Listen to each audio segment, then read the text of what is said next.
Graça e paz, meus irmãos. Abram as suas Bíblias no livro de 1 Coríntios, capítulo 6. Nós vamos fazer a leitura e o breve estudo dos versículos 17 a 20. A imoralidade sexual, versículo 17. Mas aquele que se une ao Senhor é um espírito com ele.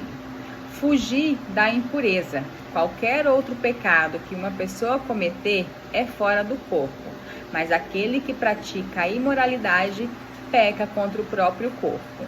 Acaso não sabeis que o vosso corpo é santuário do Espírito Santo, que está em vós, o qual tendes da parte de Deus, e que não sois de vós mesmos? Porque fostes comprados por preço. Agora, pois, glorificai a Deus no vosso corpo. Graça e paz, meus irmãos. Vamos concluir o estudo da primeira carta aos Coríntios, capítulo 6, dos versículos 17 a 20. Lembrando que aqui, neste capítulo, neste trecho, Paulo está tratando sobre a imoralidade sexual. É uma continuação a partir do versículo 17. No versículo 17 diz o seguinte: mas aquele que se une ao Senhor é um espírito com ele. Vou trazer uma referência bíblica aqui para nós iniciarmos o estudo, que está lá no Evangelho de João, capítulo 14, versículo 20, onde Jesus diz: naquele dia vós conhecereis que eu estou em meu Pai, e vós em mim, e eu em vós. No versículo 18, fugir da impureza. Então Paulo está orientando os irmãos que evitem a impureza, que se afastem. Mas eu vou trazer aqui uma definição bem simples para impureza, que é tudo que contamina a pessoa. Continuando aqui no versículo 18, qualquer outro pecado que uma pessoa cometer é fora do corpo, mas aquele que pratica a imoralidade peca contra o próprio corpo. É muito importante que nós tenhamos um entendimento, meus irmãos. Aqui vemos o apóstolo Paulo orientando aos irmãos de Corinto para fugirem da impureza.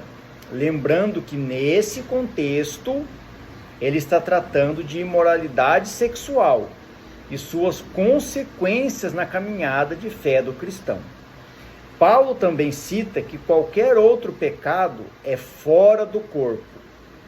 Vamos relembrar quais são as obras da carne citadas lá em Gálatas 5, dos versículos 19 a 21, que diz assim, ora, as obras da carne são conhecidas e são prostituição, impureza, lascívia, idolatria, feitiçarias, inimizades, porfias, ciúmes, iras, discórdias, dissensões, facções, invejas, bebedices, glutonarias e coisas semelhantes a estas, a respeito das quais eu vos declaro, como já em outrora vos preveni, que não herdarão o reino de Deus os que tais coisas praticam.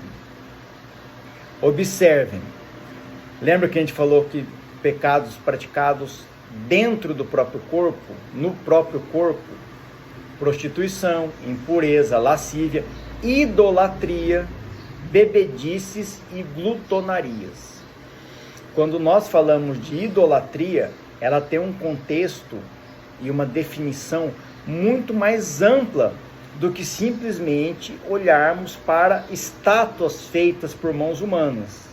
Não é só isso que se trata sobre idolatria, o que nós não vamos nos aprofundar agora nesse contexto. Trouxe mais uma referência bíblica para nós irmos amarrando aqui o entendimento do contexto para que essa mensagem edifique a nossa vida, que está justamente aqui em 1 Coríntios capítulo 6, versículo 12, que é alguns versículos acima, onde o próprio apóstolo diz: todas as coisas me são lícitas, mas nem todas me convêm.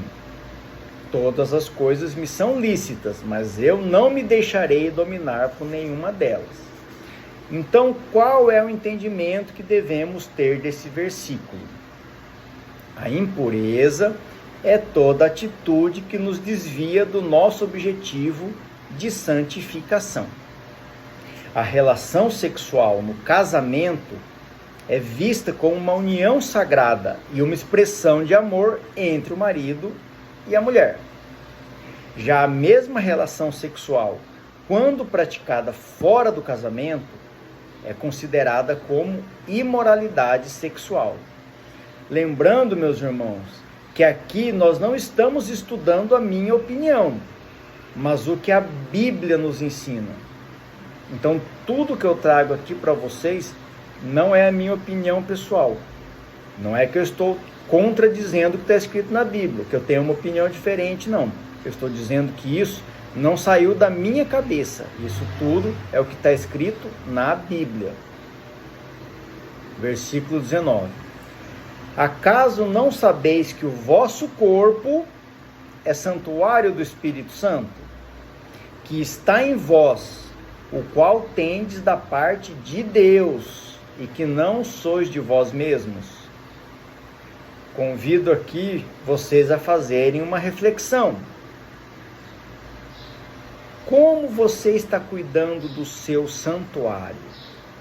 Revejam lá em Gálatas 5 sobre as obras da carne e tire as suas próprias conclusões.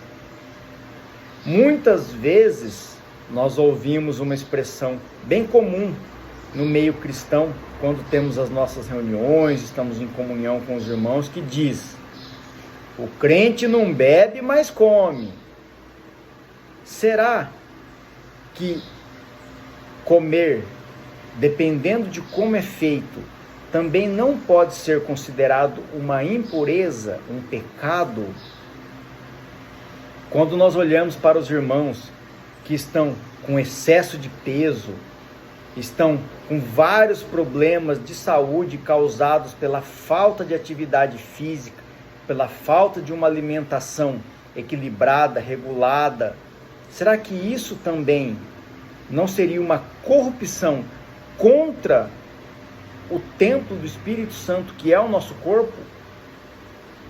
Nós não devemos julgar as atitudes com hipocrisia. Nós costumamos olhar para o outro, mas não olhamos para nós mesmos. No versículo 20. Porque fostes comprados por preço. O preço é o sangue de Jesus. Agora, pois, glorificai a Deus no vosso corpo. Aqui é um apelo do apóstolo para que nós continuemos a nossa caminhada de santificação. Para concluirmos esse estudo, eu gostaria de chamar a atenção dos irmãos a essa reflexão. A relação sexual em si não é uma imoralidade. O que transforma a relação sexual em imoralidade é a corrupção da carne do ser humano. O ato de comer, se alimentar, não é considerado pecado. O que transforma o ato de comer em glutonaria é a corrupção da carne do ser humano. Ingerir bebida alcoólica não é condenado na Bíblia. O que transforma o ato de ingerir bebida alcoólica em bebedice e embriaguez é a corrupção da carne do ser humano.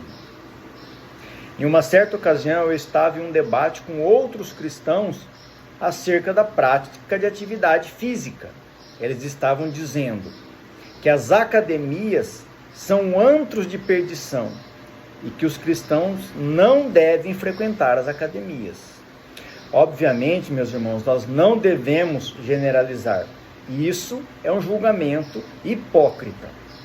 Mas todos nós sabemos que a prática de atividade física é muito benéfica para o corpo e essencial para a nossa saúde. Logo, se o nosso corpo é santuário do Espírito Santo, nós não deveríamos cuidar dele? A atividade física em si não é imoralidade.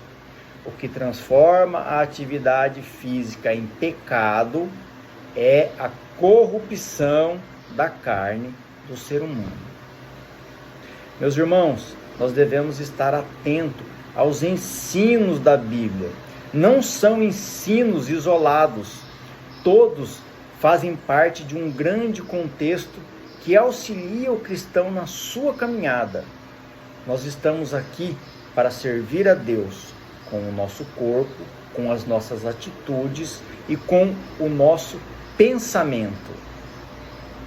Não basta parecer crente, temos que ser verdadeiramente cristãos, viver conforme a palavra, conforme o ensino da palavra. É isso que Deus espera de nós, que nós sejamos cristãos convertidos de coração, de espírito e de alma, e não só de aparência. Que tudo seja feito para a honra e glória do nosso Senhor Jesus Cristo. Amém.